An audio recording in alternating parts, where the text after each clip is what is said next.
the function of these neurons that form the network elements here are really twofold. One, to support signaling in the form of electrical impulses, and two, to support and facilitate the transport of molecules that are needed for growth and repair. So the architecture of the network really supports the function of the network. And we live in an exciting time because we can now map, image, and trace the connection patterns in many different model organisms. We can do this for something as simple as C. elegans. We can do this in more complex organisms, such as the mouse. And most exciting of all, we can do this in the living human brain. So what used to be done really with painstaking manual dissection and postmortem tissue can now be done relatively automatically using techniques such as diffusion-weighted MRI. And we can use these techniques to really reconstruct the circuit diagrams of how different populations are connected that we call connectomes. The main intuition here is that the way that the network is connected will influence how information travels and can support the emergence of complex dynamics that rise above and beyond what the function of any one of these individual elements could do. So this is actually what we've done most work on in the group. So if you just ignore the fractions that are going to appear in a second, but you know, if you think about a network of connected elements, you could have a perturbation in a particular element, and if that perturbation is strong enough, it might influence the dynamics of its neighbors, and it might influence the dynamics of their neighbors, and so on and so forth. So the architecture of the network is going to condition how this perturbation develops into a signaling cascade and spreads in the network. If you think about what this might look like in the brain, obviously it could lead to a lot of interesting phenomena where now we think of these perturbations as perhaps the transduction of a sensory signal. It could, you know, we could think about identical signals being transduced in the network, or we could think about signals that carry different types of information competing for influence in the network, and asking, how does the architecture of the network support the integration of signals from multiple sources? So the kind of main intuition when you read this literature is that being part of a network system has a lot of advantages. But at the same time, there are a lot of disadvantages. The main disadvantage is that any generic perturbation or pathology can spread to connected elements and encompass large portions of the system. So two examples that we might intuitively be familiar with would be cascading failure and power grids. So if there's a surge in a power plant, that can cause a spike in demand in others and cause a series of failures. One example that is unfortunately now we're sort of very familiar with is this idea of epidemic spreading. So this is actually a really wonderful paper by Dirk Brockman and Dirk Helbing, who looked at how H1N1 and SARS spread, how those two epidemics spread 10, 15 years ago. And what they focused on was, I can maybe, I assume people can see my cursor. What they focused on was the looking at the time at which the disease appeared in different parts of the world, and comparing that with the actual distance from the known epicenter. In this case, the epicenter for H1N1 being Mexico and Hong Kong for SARS. So when they plotted this, when they plotted the kind of the time of first arrival of the epidemic, there's not really that much of a relationship between these two quantities. But they realized that obviously people don't travel by walking. They oftentimes take roads and flights. So if you actually look at the relationship among all these places in terms of how many flights there are available between them and how many hops you would need to get from one to another, you can actually make very strong inferences about the first time that the that the disease appears in different parts of the world. So now the x-axis represents this kind of how easy it is to travel from one place to another by airline travel. And what we end up seeing is that, in fact, it's very easy to predict then when the disease appears in different parts of the world. The idea now is that, again, the architecture of these transport networks can tell us a lot about how pathology can spread. So if we think about the brain, there are two kind of, at this point, I'd say textbook examples of how a phenomenon like this could work. One that's very familiar to people is epilepsy. So here you might have electrical, interictal discharges or ictal discharges that in some cases can develop into a seizure and spread to different parts of the brain. An example that we worked on quite a bit is this idea of misfolded protein spreading in neurodegenerative disease. So in this kind of I think a fairly widely known idea at this point, but we know that in different syndromes such as Parkinson's, Alzheimer's, this is an example from our work in Parkinson's disease. What happens is that normal proteins, for whatever reason, misfold and can induce misfolding in other proteins. And as they spread transneuronally, that's kind of the key point here. As they spread from cell to cell, they can cause cell death and atrophy. So again, the spread of these diseases can be thought of as an epidemic that takes place on brain networks. So we started to think a little bit about this kind of problem in the context of schizophrenia. What we know in schizophrenia is that there are wholesale kind of changes in cortical volume. So you have reductions in whole brain volume, you have enlarged ventricles. There are numerous reports of cortical thickness deficits. And I think that, again, as someone who's not really a schizophrenia researcher, to me, this was really kind of the most consistent finding in the literature. These cortical thickness deficits are not really random. They are very highly organized. You see them in very specific areas, particularly bilateral insulae, anterior cingulate cortex, and so on. And Lena has obviously done really foundational work in this regard. You also see very distributed patterns of white matter disconnectivity, and that's also an important kind of hypothesis of schizophrenia. What our working hypothesis then, I'm going to say something a little bit controversial. I guess I can because it's a talk. We started to notice a few kind of idiosyncratic results in the literature. Everything that I'm going to tell you is very circumstantial, but just bear with me. One is that cortical abnormalities, as I said, are highly organized, and they tend to be centered on specific systems and specific intrinsic networks. So suggesting that they're not really random. These abnormalities tend to be stronger among areas that have greater anatomical covariance. So this is anatomical covariance networks are kind of a proxy for structural connectivity. In a subset of patients, DISC1, which was at one time kind of thought to be a very important candidate gene, DISC1 aggregates can be detected in about 20% of the patients, as far as I can tell. These aggregates are cell invasive in vitro, so they will spread into cells and between cells.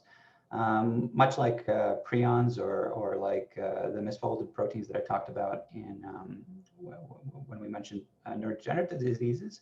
And they tend to co-localize with some interesting proteins such as TDP-43, which is obviously important in many neurodegenerative diseases. And this work is, I'd say, largely done by Karsten Korth. And then finally, congenitally blind individuals seem to be protected against schizophrenia. They are much, much less likely to get schizophrenia. In fact, from the papers that we could see, there had been no instances of congenitally blind individuals who got schizophrenia. So what this suggested to us is that whatever the pathology in schizophrenia is, it does not happen randomly in different parts of the brain, but it is somehow shaped or constrained by network architecture. Potentially, it has something to do with proteins, maybe DISC1, maybe not, but it does seem to involve sets of brain areas that are potentially connected with one another. And this last result of congenitally blind individuals being sort of protected against schizophrenia would seem to suggest that that if you are missing certain connections, then you do not get the disease. So like I said, all very circumstantial evidence that led to kind of our working hypothesis that local perturbations, and they could be maybe genetic or neurodevelopmental vulnerability, something like that, they can cause aberrant wiring, and they can cause miscommunication among neuronal populations. So this process, when you look at it at the kind of macroscopic scale that we're used to looking at, will then manifest as progressive patterns of synapse loss, disconnectivity, and cortical abnormalities. Again, I should mention, we're not really saying that it's misfolded proteins they're spreading from area to area. It could simply be that some kind of signal is being corrupted along the way, and it's causing poor communication between areas. There could be maybe loss of trophic factors or something like that. But the big idea here was that really brain connectivity could be the driver of these cortical abnormalities. So really what we're testing, what I'm going to show you very concretely, is this idea that we have a set of brain areas that are connected. And if there are one or more abnormalities that we observe, these abnormalities would be characterized by dense connectivity among each other. So does the spatial patterning of tissue volume loss and these cortical abnormalities really reflect brain network architecture? So to answer this question, what we did was to take two data sets. One from the Northwestern University. This is from SchizConnect, which is now down, but we were lucky enough to snag this data set, and then another data set from the Douglas Institute from Martin Lepage. What we're doing is just using the T1s and applying something called deformation-based morphometry, which is a measure of local changes in brain tissue volume density. So why we might prefer this to something like voxel-based morphometry, there's a lot of evidence to suggest that well, first of all, it works in the subcortex, and it might be a little bit more sensitive. What we're doing is really just doing a contrast here between patients and controls and getting an atrophy patterns to start with. And what we're going to do is compare these atrophy patterns to two types of connectivity. One is structural connectivity. So here the idea is that we would divide the brain up into a set of gray matter nodes. We would use some form of diffusion weighted imaging or track tracing to reconstruct the white matter pathways between these nodes. In our case, it is diffusion weighted imaging. We use this information to reconstruct these tables that we call adjacency matrices. So this is simply a table that tells us, we have nodes in the rows, nodes in the columns, and any one of these elements tells us the probability that any two areas are connected, and if they are connected, how strong is that connection in terms of the number of streamlines between them. The other type of connectivity that we will look at is functional connectivity. So here you can record neural activity from those same brain areas, either electromagnetic or hemodynamic activity, in our case, resting state fMRI. And then if you take a pair of brain areas, you can ask how coherent their time courses are. If they're similar, then we make the inference that those two areas are perhaps engaged in some common function. Maybe they're even communicating or exchanging information with one another. So this allows us to construct what are called functional networks and sort of and are analogous to structural networks. The key distinction, of course, is that with structural connectivity, we're thinking about physical infrastructure that's relatively stable over time and that is quite sparse. With functional connectivity, we're really talking about a much more statistical concept. We're talking about associations and coherences between time courses that are, at the end of the day, highly dynamic and could potentially take on multiple configurations. If you are interested in this particular data set, it is openly available on Zenodo. We have our atrophy pattern, and we want to, first of all, ask, is it really specifically constrained to different types of functional systems? We're asking, how are deformation patterns organized, and are they circumscribed by specific networks? So these intrinsic networks, for those that don't know, are sometimes called intrinsic networks, sometimes resting state networks.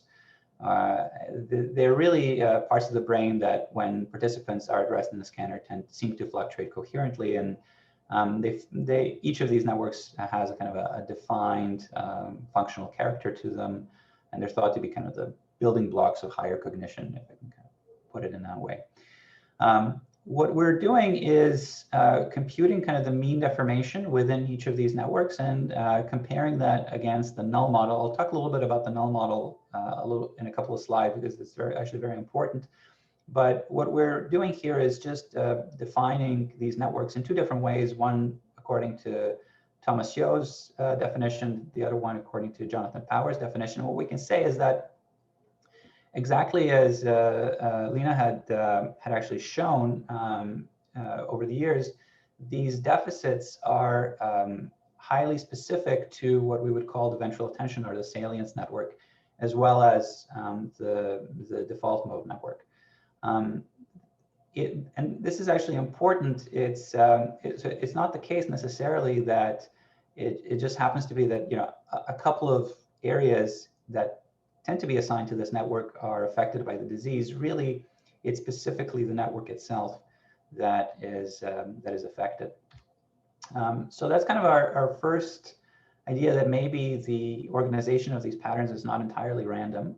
But how do we get at this idea that it's potentially connectivity that drives the organization of these abnormalities? So what we're looking at here is just a toy network. We have some nodes that are quite large, nice, fat, and healthy, and some that are quite small, so they've experienced quite a bit of deformation or atrophy. You can have, like I said, a node that's being highlighted here that is quite atrophied, or a node that's potentially quite healthy. If the disease depends on network architecture, then we can make a prediction. The extent to which a node is affected by the disease is going to be correlated to the health of its neighbors. So what we're going to do is we're going to take the deformation in a particular brain area, and we're going to correlate it with the deformation in its connected neighborhood. And again, if the disease process has to do with anatomical connectivity, then we would predict a positive correlation between them. So that's what you get. The two are positively correlated. We can also say, well, maybe the weights that we're using with our structural networks, they are you know, normalized numbers of streamlines, so, or what we call streamline densities. Maybe it has also to do with how these areas communicate. So we can actually, instead of using the weights from diffusion imaging, we can use the weights from resting state fMRI. Again, we see a similar type of relationship. Areas that are connected with each other tend to all be sick collectively. So areas that wire together, die together, kind of thing. Now, what we've done here is to make a particular choice about how we're going to divide the network. So we divided it up in this example that I'm showing you right now into 219 nodes. But that's really a kind of an arbitrary decision. We could divide the brain up into many more nodes or fewer nodes. So what I'm showing you here on the y-axis is this correlation coefficient between a node's atrophy and the atrophy of its neighbors. And on the x-axis are different parcellation resolutions. So you can see that this effect actually persists regardless of how you divide the brain up. These parcellation resolutions that I should mention, this is at the base level, is the so-called Esseken-Kiliani atlas. And this particular way of dividing the brain is something called the Camoon atlas, developed by the group in Lausanne from Patrick Hagman. Now, so we have this idea that, okay, areas that are connected together all tend to be experiencing atrophy, but you can always say that the brain is a spatially embedded system. Areas that are close together are much more likely to be connected with each other, and they're much more likely to be similar in terms of a whole range of cytoarchitectonic properties, laminar properties, receptor profiles, cell types, et cetera, et cetera. So in other words, it's perhaps not so surprising that areas that are close together tend to have similar kind of disease profiles. So is the effect that we're finding greater? Is it stronger and above and beyond what we would expect simply on the basis of spatial proximity?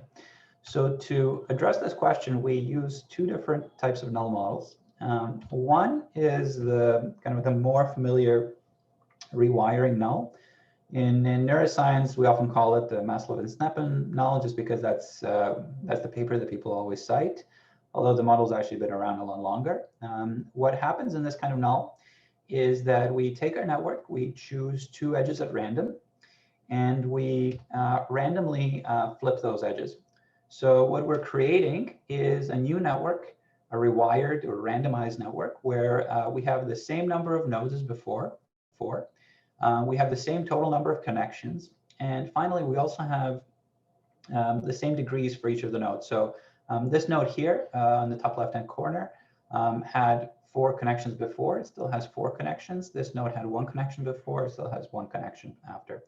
So what we're doing is we are creating a new network under the null hypothesis that it is the topology that's important. Well, that it's not the topology that's important, but really all of these other low-level properties.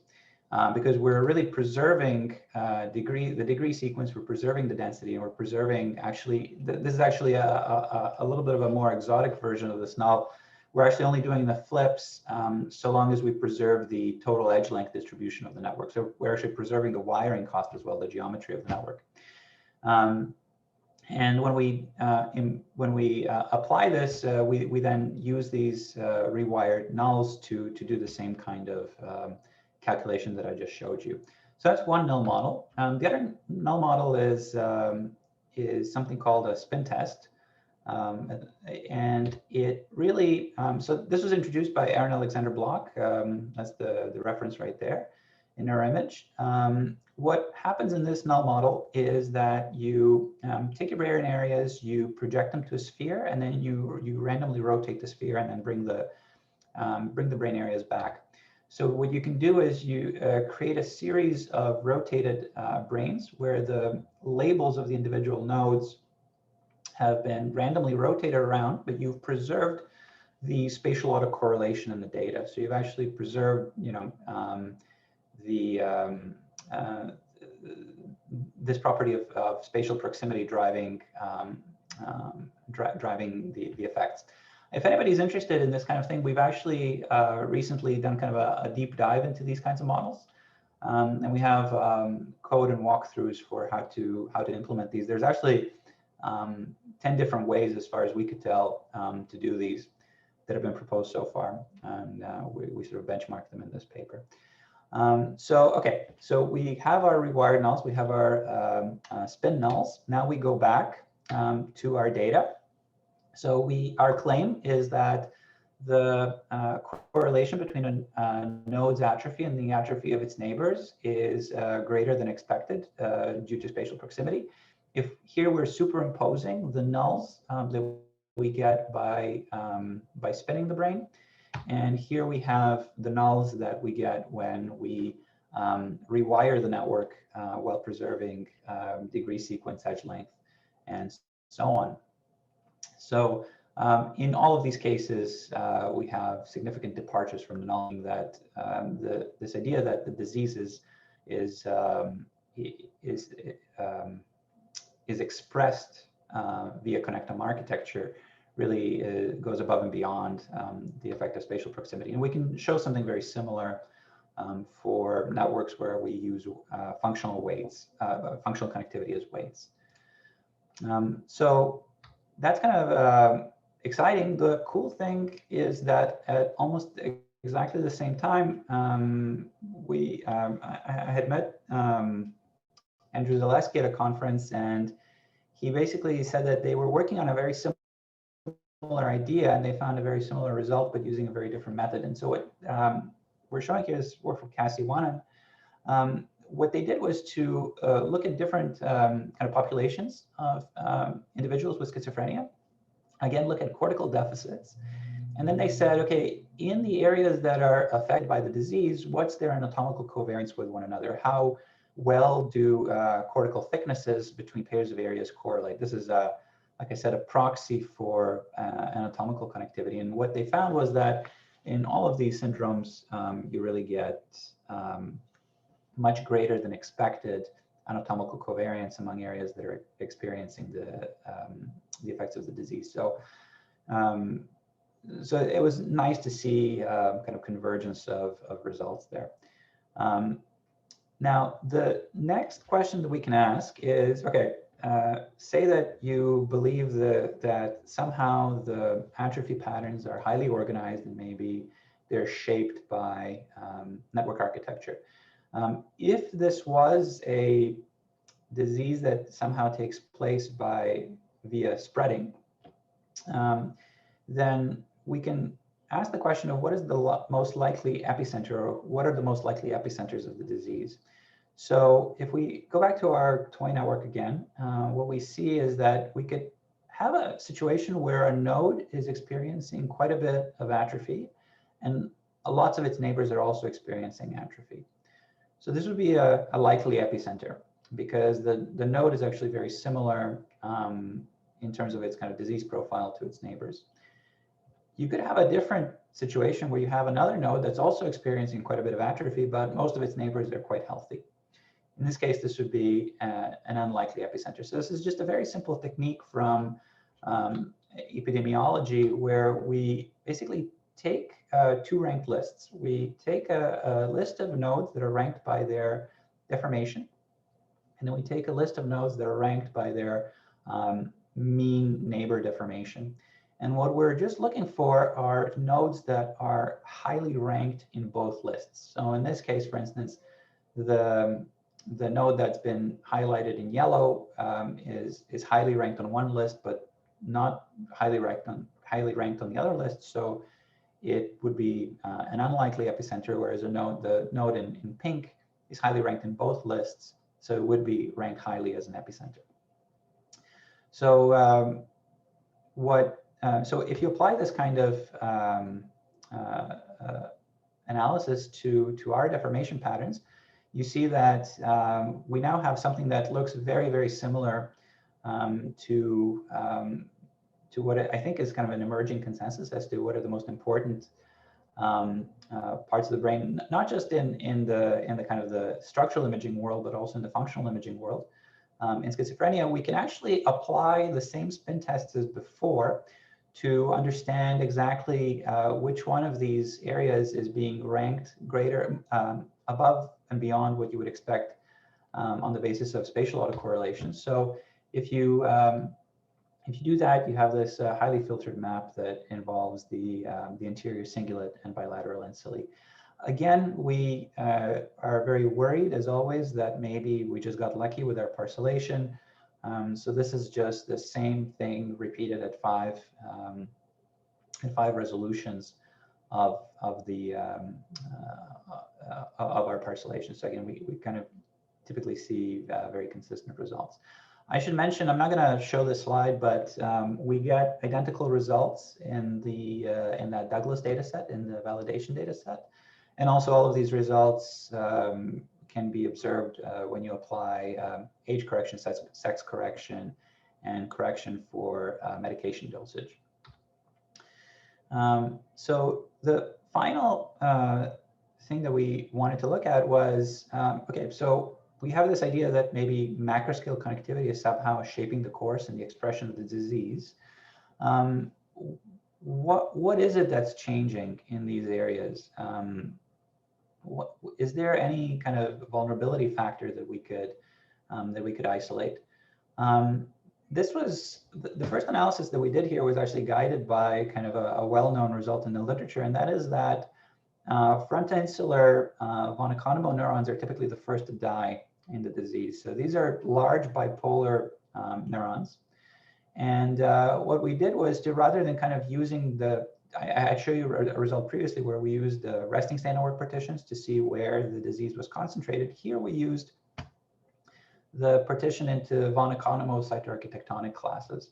So what we're looking for again is whether the mean atrophy is greater than expected according to the spin test in some of these classes. And again, what we see is that it is indeed highly specific to what Economo called the insular cortex and the limbic cortex. So there seems to be this idea that maybe in addition to network architecture shaping the spread of the disease, obviously there is something about the cellular and molecular composition of the underlying areas that's also important. So what we did was to take our atrophy patterns and compare them to patterns of gene expression or messenger RNA transcription from the Allen Human Brain Atlas. What is done in an analysis like this is you take your brain pattern and you fit usually some form of linear regression to gene expression patterns from those same areas. But obviously this is coming from different individuals. In case anybody is interested in doing this kind of analysis, our group has developed a tool to do this called Abogen. It really takes about it's really just one line of code. It'll fetch the data for you, and it'll go through kind of the major steps that are usually needed to process this kind of data, and it'll spit out a nice parcellated matrix like what's shown here for the kinds of parcellations that we're talking about here in just under a minute. But anyway, so what we did was to find, what we found was that really there's one latent variable that related different patterns of genes to the deformation pattern that we have. So if you actually look at the genes that are involved, you can put them through something called a gene ontology analysis that tells you what types of cellular processes these genes are involved in. And what we really have are two lists. One is a list of genes that's positively correlated with deformation, and one that's negatively correlated with deformation. So the positively correlated ones are really the genes that tell us something about the vulnerability of these areas. And the negatively correlated ones are going to be the ones that'll tell us something a little bit about the kind of protective factors for these areas. So the positively correlated ones, the top hits from Gorilla and Revigo are things that have to do with cell-to-cell communication. So you have terms like regulation of nervous system development, cell projection organization, synaptic signaling, cell-to-cell signaling. So everything that we've thought about, how areas make connections with one another, how neurons transmit information, how they signal each other through electrochemical synapses, all of these processes end up coming up here. If we look at the genes that are negatively correlated with deformation, so those that are sort of protective in a way, what we see is a lot of processes that are associated with immune responses. So immune response, inflammatory response, macrophage activation, and so on. So our kind of very again, this is very circumstantial, and what I'm going to say is kind of a little bit hand wavy, but what we see is that is a kind of an indication that genes that have to do with making connections appear to confer vulnerability. Genes that have to do with kind of more immune response tend to confer a little bit of protection, consistent with the idea that perhaps there is a pathological molecule or pathological signal that's spreading through these networks and causing these cortical abnormalities. So I'm just gonna leave you here with 2 slides for another study that I think maybe gives us a way forward for these kinds of questions. This is what I've showed you so far is really just us taking a very potentially quite heterogeneous set of patients, doing a contrast between patients and controls, and then doing the analysis on the resulting kind of T statistic maps. What would be a lot better to do is to get an idea of patient heterogeneity and see whether these phenomena are really true of all patients or whether they're true for different subsets of patients that perhaps display different kinds of symptoms. This is a study that we did recently where we actually did that a little bit to at least trying to get multidimensional brain behavior kind of signatures, or clinical anatomical signatures of the disease. What we're doing is taking our cortical atrophy patterns and different types of cognitive positive and negative symptoms. And we're using something called a partial least squares analysis. This is very similar to canonical correlation, and really they're all kind of just special cases of reduced rank regression to kind of get an idea of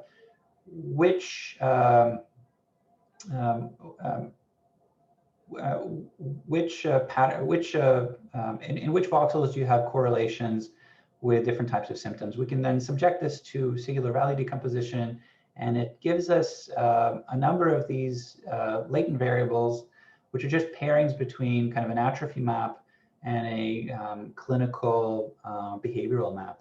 And when you, I apologize about that. I was superimposing slides on one another.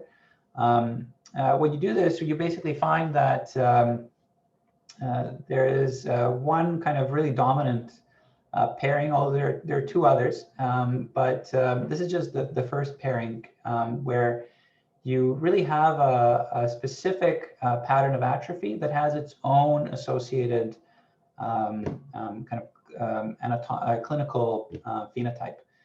In this case, it is it tends to be sort of greater scores on negative symptom scales and lower scores on lots of cognitive tests. I don't want to get into the kind of specifics of what each of these latent variables means and where they are and so on, but just to say that I really think that what we should be doing is taking this idea of maybe getting atrophy patterns that are explicitly linked to specific clinical phenotypes, and then repeating some of these analyses and getting a sense of whether these phenomena really hold for the entire kind of schizophrenia population, or whether they hold for specific patients. Just to kind of end, what I hope I've convinced you is that the atrophy patterns that we observe in schizophrenia are not randomly distributed. They are highly organized, and they seem to be interlinked by patterns of anatomical connectivity. Specifically, these deformation patterns can be linked to structural and functional network organization. They appear to be centered on a small number of epicenters, primarily in the cingulate and insular cortices. And perhaps the relationship between this macroscale connectivity and deformation is guided or shaped by local vulnerability in the form of gene transcription that seems to be involved with cell-to-cell signaling and immune function. So I'll just end there. And if you are interested in the work that's the reference at the top, I just want to thank Galia Shafi, who really did all of the work that I showed you. And this was really a nice collaboration between our group and Alain Danger's group at the Neuro. So really, thank you very much for your attention, and I'll be happy to take any questions. Excellent. Thank you very much, Bratislav. This was an excellent talk. For me personally, I'm very excited that finally we have data-driven approaches having a very solid foundation of a hypothesis. Is there an infection-like spread in the brain? This is very interesting to think about. Thank you very much. And I have some questions, but before that, I can see some questions coming up on the chat box. I think John Diedrichsen has one question. He's asking, one of the biggest fiber systems in the human brain is the corticocerebellar system, and anatomical abnormalities in schizophrenia seem to also appear in areas of cerebellum. So do you see any cerebellar abnormalities in your data? So that's a great question. I have to admit, I'm one of these cortical chauvinists, and we've rarely looked at the cerebellum, but obviously it's something that, so in just in the actual contrast, we have seen effects in the cerebellum. The problem is we don't really know what to do with diffusion imaging and how to make it work for the cerebellum. But I think it's a huge blind spot for us. I'd be very excited to hear your take on how we could make these models more nuanced and more complete by incorporating that information. Yeah, I mean, with diffusion imaging, you're going to be shit out of luck with cortical cerebellar connections, right? The pons is a mess, and I mean, that's I think there's nothing convincing that I've seen in there, but the functional connectivity works very well between cortex and cerebellum. They're good atlases, Buckner and Yeo and so on. And so we had a paper in 2017, Moberget, like he's at Oslo. I don't know if you know him. So he did a large analysis with 1,000 schizophrenics, and he found abnormalities in the kind of in the expected areas of the cerebellum that connect to the regions cortically that you showed. And it seemed like that the effect sizes were even more robust than the cortical effect sizes. Oh, nice. So, so maybe that's the epicenter that's missing. You're just missing it. I mean, there's obviously there are many ideas about what the cerebellum might do to cortical circuits that might do something like schizophrenia, but that's of course wild speculation. But yeah, there's one there too. Yeah, no, it's a really great point. I mean, as far as the actual dynamics and progression of these effects are concerned, when we looked at the same thing in first episode psychosis, you see greater involvement of primary visual areas, and it's sort of consistent, I think. I mean, the schizophrenia experts can chime in, but consistent with this idea that it's really the onset of hallucinations that tends to be the kind of the first feature, the first clinical feature. It's funny that hallucinations in schizophrenia are very seldomly visual, right? I mean, they're mostly the standard. The garden variety is auditory, right? Yeah. So actually, we actually see them in I said primary visual. I don't know. We have them in primary visual and in transverse temporal gyrus as well. At least in that one data set that we looked at.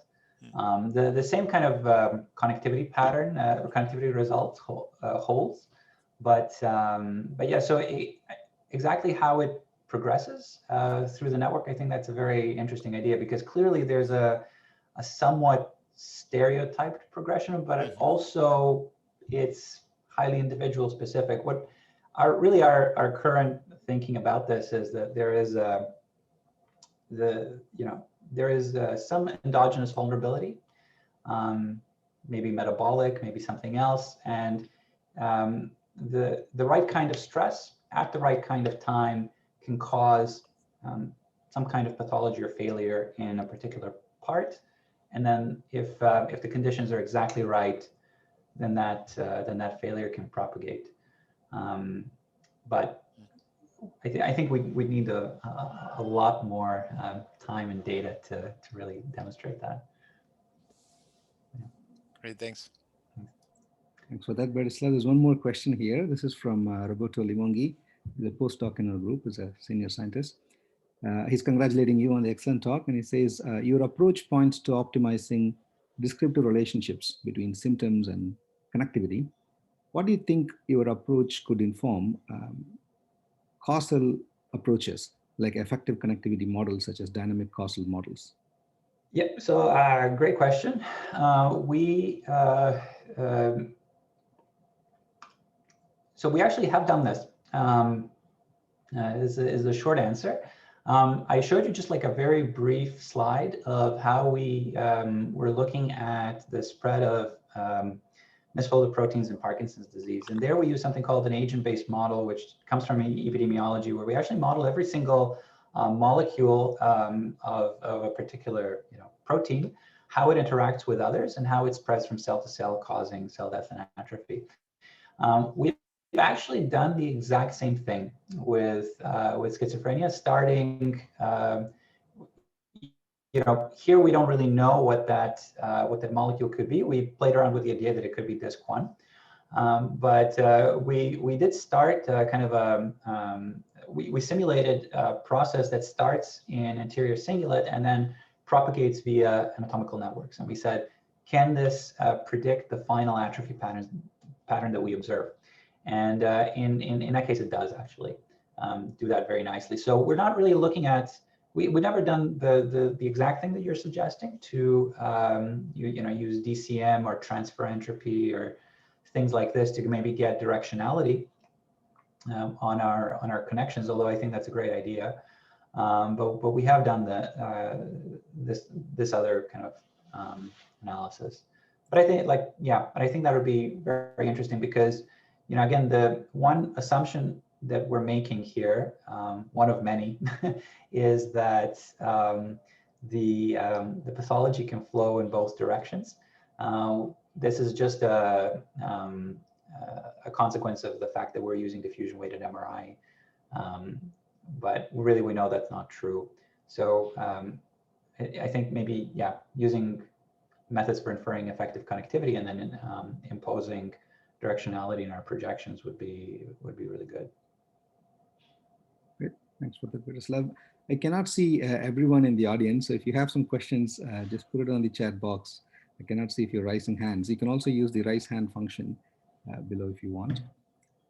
So while people are thinking of their questions, I thought I'll follow up on the theoretical notion that you propose here, Bratislav. One of the things that you're saying is if there is an epicenter, then there is a spread from the epicenter across the connectome.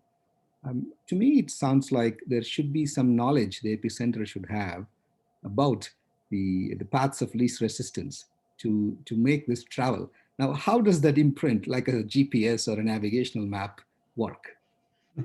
So that's a great question. That's actually the main thing that we study in the lab is how signals could potentially spread on large-scale networks, and how does is the form of communication that takes place on top of white matter networks, is it something that's more akin to diffusion, where you have a signal that just emanates from a particular area and it diffuses and spreads via multiple fronts, or whether you have something a little bit more targeted? So we don't really know, but I think that it could be a number of things. It could be that the one big assumption that we make when we form these connectomes is we pretend like all of the nodes in our network are exactly the same. They just appear as these like little gray or black nodes, but really they're not. We're talking about brain areas that are very different in terms of their cytoarchitectonic composition, in terms of their gene expression, in terms of their intrinsic oscillations, and things like that. So I think that especially if you think about receptor profiles and also oscillatory patterns, there are probably preferred paths of communication that go through this network. So one population of neurons and another population of neurons are maybe very similar and speaking the same language, and so a signal is more likely to propagate that way. So it could be something like that, that shapes or guides the spreading phenomena. It all obviously depends on what type of spreading phenomenon we're talking about. What we showed with Parkinson's disease work is that in that work, which is really a model, we took patterns of gene expression and we actually said that in addition to these entities spreading on networks, they're being continuously synthesized and metabolized. Not every area is going to synthesize and metabolize these quantities at the same rate. In our case, we took patterns of gene expression. In Parkinson's disease, we have this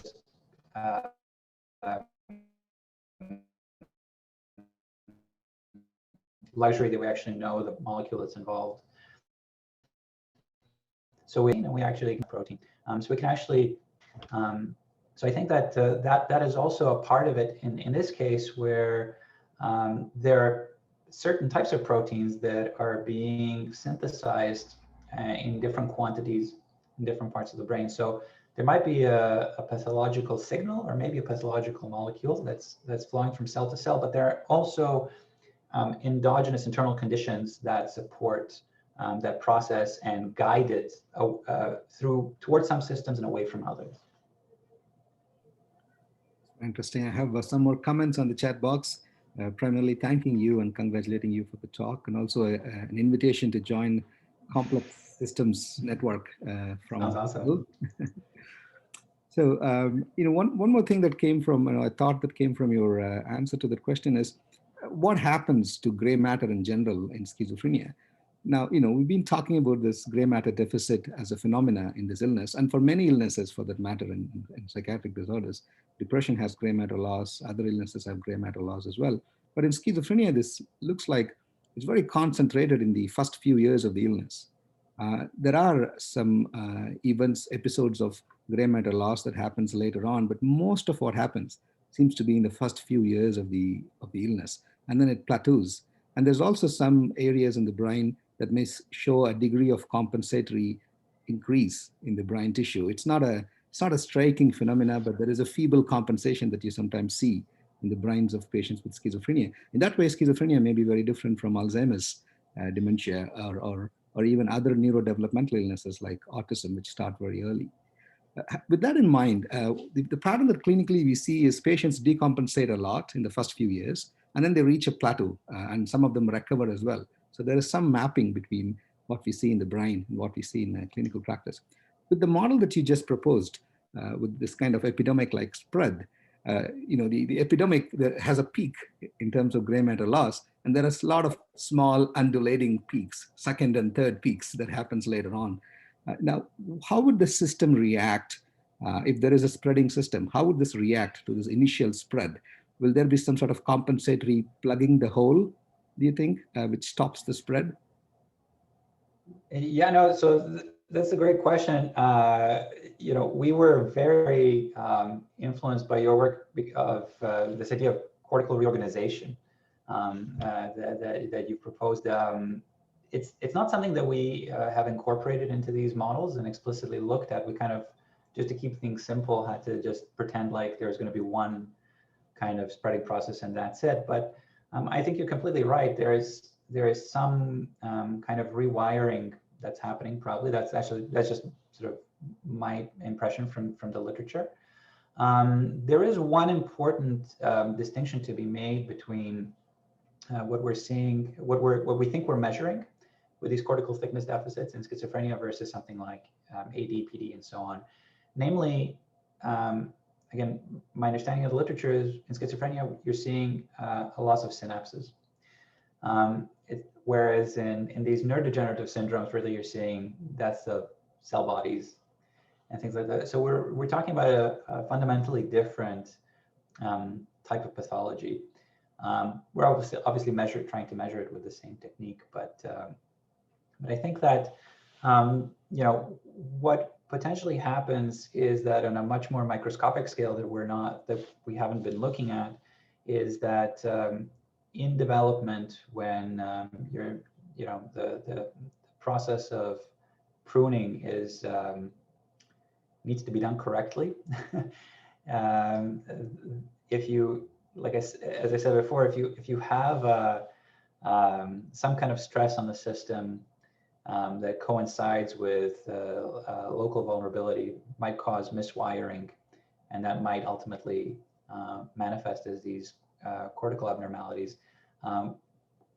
How the actual reorganization happens in response to that, I don't really know. I sort of rely on you for answers to that question, but we'd be very happy to try to incorporate it into these models.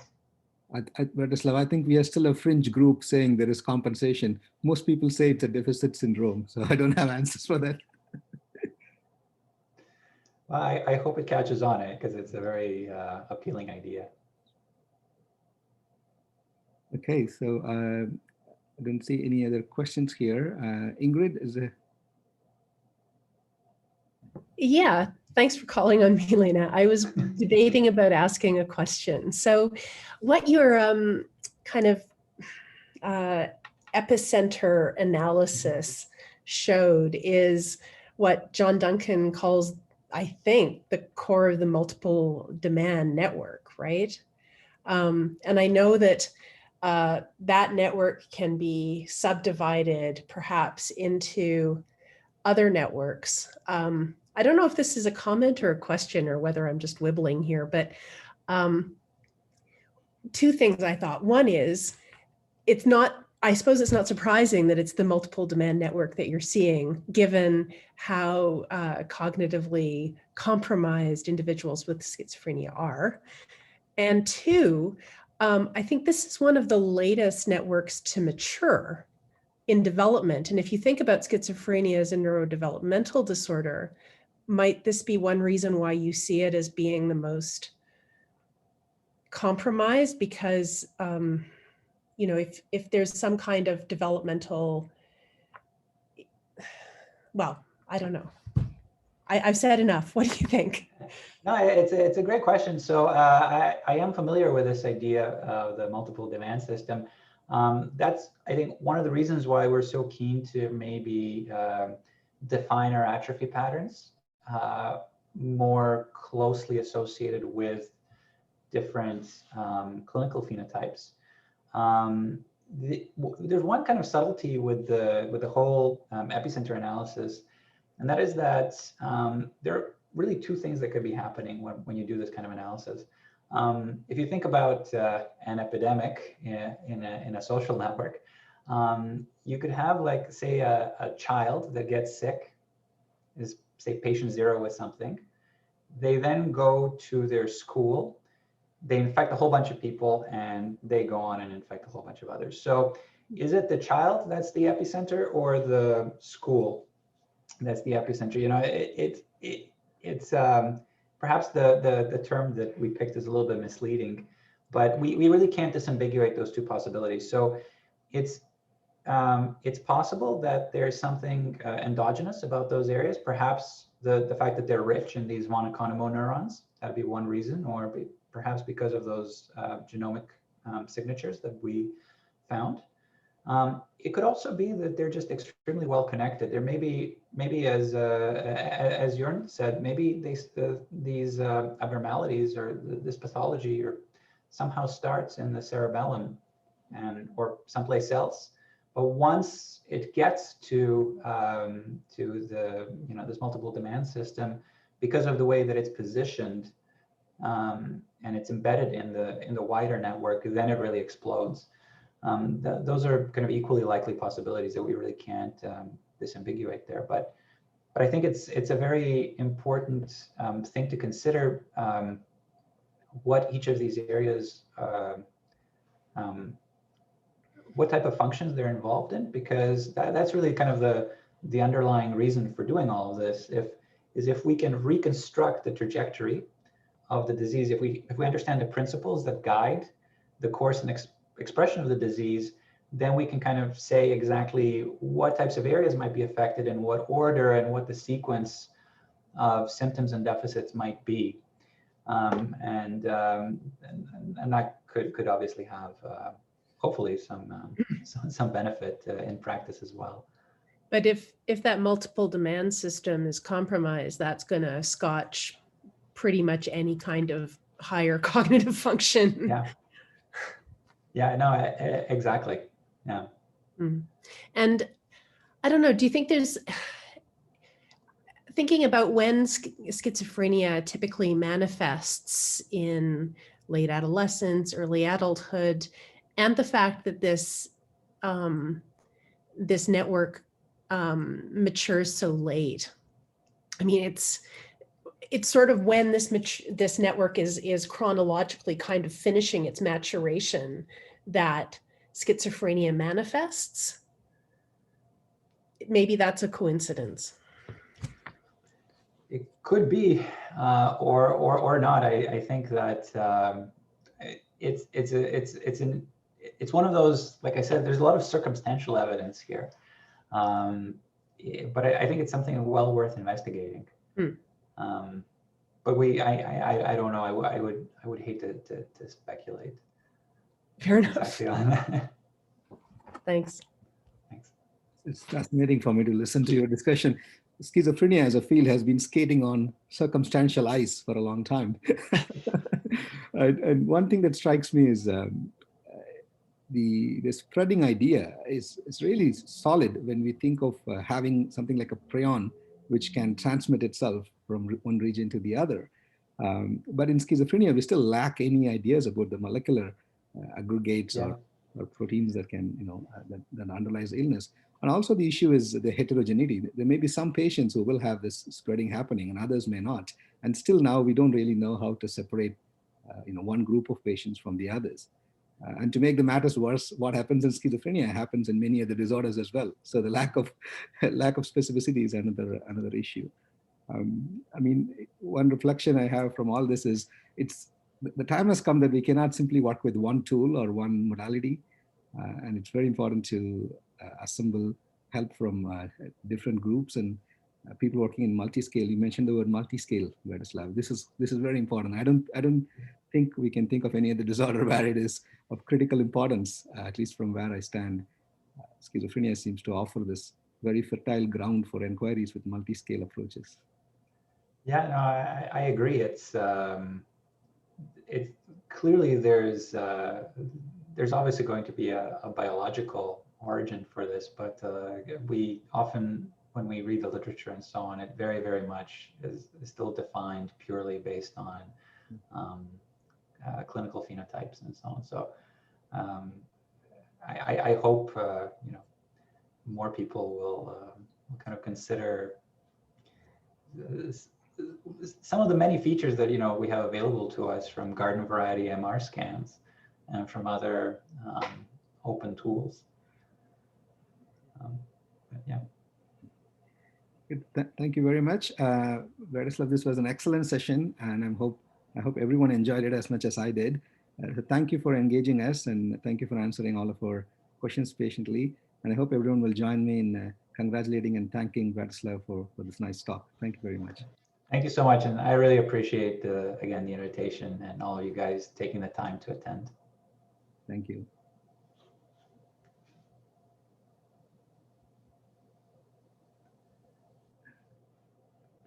Okay, so we close this session. I'll stop the recording.